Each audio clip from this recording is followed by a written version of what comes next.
Happy new year 2026। যদিও ফানুস বা শব্দ দূষণ করা উচিত না, তারপরেও পরিবারের চাহিদার জন্য শব্দ দূষণ না করে শুধুমাত্র ফানুস উড়াইলাম। কিন্তু উড়াইতে গিয়ে দেখেন আমার কথা মতো ওরা আগেই ফানুসটাকে আগুন থেকে ছেড়ে দেয়, কিন্তু 10তলা বিল্ডিং থেকে ফানুসটা একদম নিচে চলে যায়, দোতলায় গিয়ে কিছুক্ষণ আটকায় থাকে। এখন সবাই আমাকে পিছন থেকে বকা করতেছে, আমার বউ, আমার মা, আমার ছোট বোন, ভাগ্নি সবাই বলতেছে মা আমার কথায় কেন ছেড়ে দিলা। আর এখন ঠিকই কিন্তু ফানুসটা উপরে উঠতেছে, সবার আশেপাশে বিল্ডিংগুলোর এখন মধ্যমণি হয়ে উঠছে আমাদের এই ফানুসটা। সবাই তাকায় তাকায় দেখতেছে, অনেকেই লেজার মারতেছে।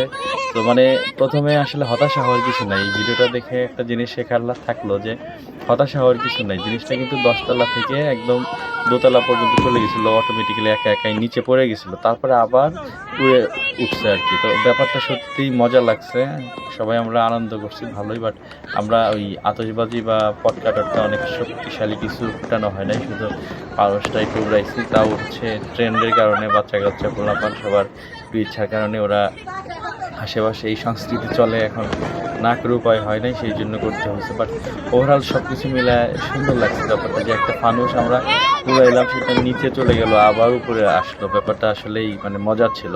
বিশেষ করে সবাই লেজার মারতেছিল আমাদের ফানুসটাকে। তো ভিডিওটা কেমন লাগলো অবশ্যই শেয়ার করে জানাবেন। আর হ্যাপি নিউ ইয়ার এগেইন।